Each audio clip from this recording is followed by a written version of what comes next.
Alright, thanks for staying tuned to part 2. Now, this first figure here is Giovanni Dawne Munchie, aka Slugger Munchie, the Diablo Don. New York. George Montini, born 1872 in Sicily, infamous for his notoriously brilliant and violent takeover of the 4 major territories in what will forever be known as the New Year's Blood Banquet. Legend has it that Montini threw a dinner party for all of the surrounding gang leaders on December 31st, 1922, in the guise of a New Year's Eve celebration. Montini's boys overwhelmed the protection of his associates. The boys then proceeded to lock the bosses in the dining room, guided by the point of Sparky Foreman's gun. He retired each one of the bosses with his lucky baseball bat, while the other gang leaders watched. It is rumored that when he finished, he sat down at the table, finished his meal, and celebrated the New Year with his gang.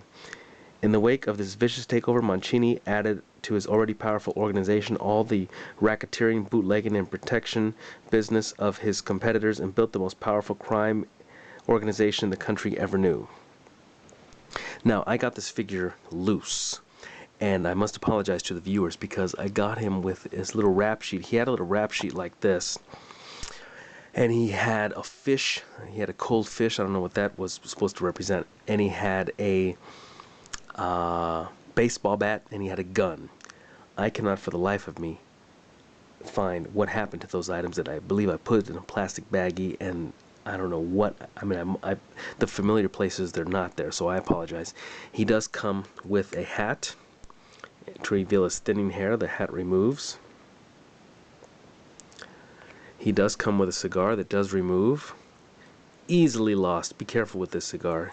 He comes with this wonderful pinky ring, and he comes with this bull cane with the ring through the nose. He does have articulation in the head articulation. See, look, ooh, I lost the cigar. I told you. No, there's the cigar. Oh boy, I'm making a huge mess. Okay, there's the cigar. Be careful of that. That'll come out of his mouth so easily. And then the hat. Okay, so he has the head articulation. He has waist articulation. He has shoulder. He has elbow swivel. And that is all. Now, when I first heard about these figures and first saw them, I wanted them because one thing I found interesting was that they're made by Mezco, which always grabs me. I really love Mezco. It's my favorite figure maker. But they are not based on any particular movie, television show, or comic book, or even actual real-life people. I don't think this is supposed to be Al Capone or anything. You know, maybe roughly, loosely based, but not specifically. So here is Dawne Munchie. Nice scar there, mole. These are really, really tall figures. Let me see if I can show you. This figure here is, with the hat, 9.5 inches. 9.5 inches is this figure. He has a nice rose on his lapel. He has a tie tack, and a chain leading to the pocket watch. His shoes are the old-fashioned with the layer of canvas over the leather there. And he's really solid. I mean, this thing, you could drop this thing and rest easy, but the cigar is going to pop out really easily. A really nice figure. Let's remove his hat. Look at that face. Look at that ring. And that cane head. This is Dawne Munchie. He stands really nice. The articulation is, so, you know, there's no hip, there's no knees or anything, but he stands really nicely, as you can see. Alright, that is Dawne Munchie, crime boss. Alright, we're going to move on. Let's check out Patrick O'Brien, aka Iron O'Brien. He does come with a litany of items. He comes with his rap sheet here, featuring his fingerprints, the mug shots, and it says, description, born in Ireland, age 40 years, date of birth 1888, height 6 foot 4 inches, height 343 pounds, build stocky, muscular, hair none, eyes brown. Visual description, numerous scars on face, beady eyes, cauliflower shaped ears, missing most front teeth, known to carry large lead pipe. Criminal history, assault with a deadly weapon, assault, grand theft, arson, breaking and entering, pandering, and larceny. Should Patrick O'Brien, alias Iron O'Brien, be apprehended in Canada, his extradition will be immediately applied for. Case number 1278. This is his little rap sheet there. He also comes with the Join the Mezco Club, which I believe, if I'm not mistaken, I mean, this is just so old. There's no, I don't know how long these things have been sitting in their package, but I don't know if this applies anymore. He also comes with one of these ice. This is what they used to use to pick up the ice. Pretty sharp, but not too sturdy, but pretty sharp there. Fits in his hand nicely. He also comes with a lead pipe. I mean, these are huge items, folks. And he also comes with an alternative hat, sort of a beanie type thing. This hat here that he has on is removable, revealing his head with some lumps, couple lumps on it. Cauliflower ear, as noted. Looks like a tattoo of a cauliflower on the back of his neck there on the left-hand side. His head does move. I prefer this hat. The other hat does not fit so well. This hat fits nicely. He has shoulder articulation. He has swivel at the elbow. And these brass knuckles do come off. These are removable brass knuckles. And then the gun is removable as well. Mom tattoo. Now, it would have been great, I think, if the gun would have been a little bit larger. Seeing as how everything's pretty much big on this figure, if the gun were a little bit larger, that would have been nice, but the gun is really nice as is. Nice detail on the nails. Waist side to side. Does not have any knee or foot articulation. Does have really humongous wide feet. Let's check out the height of this figure.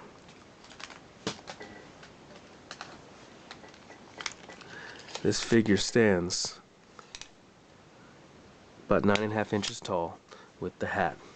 This is Patrick O'Brien, Iron O'Brien of Gangsters, made by Mezco. A real heavy-duty, solid figure. I mean, these are real solid. When I say solid, I mean just heavy-duty. I don't mean that they're solid on the inside, but just heavy-duty figures. Wonderful detail on the rips on the clothing. Dirt, tattoos. This one says Opus and features a bulldog. This one says Mom and features a heart and a ribbon. Looks like he's already got some blood stain there on his rib cage. Really big and muscular, ready to hit you with his brass knuckles. Really nice figure. Next up is Frankie Foreman, alias Frankie Sparks, aka the Grim Reaper. Beautiful looking gangster figure with the Tommy gun. Hat is removable.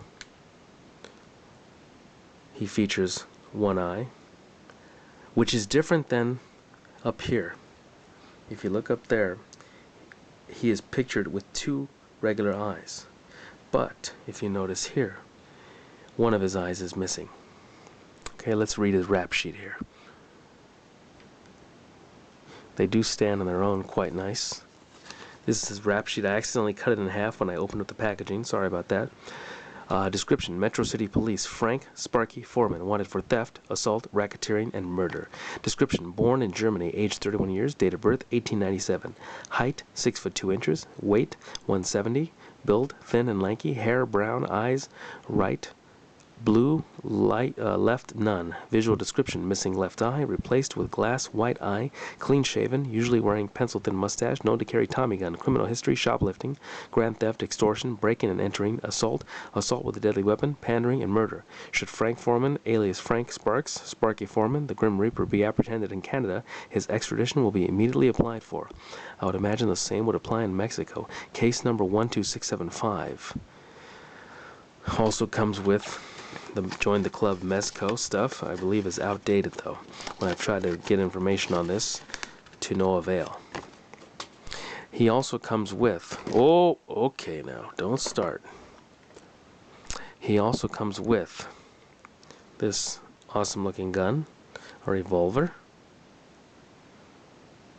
and he comes with, I think this is one of these items that you knock somebody out with. Looks like it's got the little handle there, and then the sack of God knows what. You knock somebody out with that. And then he comes with, looks like a switchblade. Switchblade there, pretty pointy too. Again, these toys are recommended for 15 years plus. Awesome little knife there. So here he is, Frankie Foreman. I have him positioned holding the Tommy gun. The cigarette is removable. Easily lost, be careful. Head moves. Elbows just below the pointy shoulders there, down there. Elbows, that's shoulder. Elbows move. See that? I have him holding on to the Tommy gun. He's got bandages on his fingers. The waist moves side to side. And then on this one, the ankles move, unlike the other figures. So you can hold him in a position like so. Beautiful coloring. I don't think that the camera can do this justice, but he's got really nice coloring. The suit is a really nice blue, pinstripes. Here he is from the back.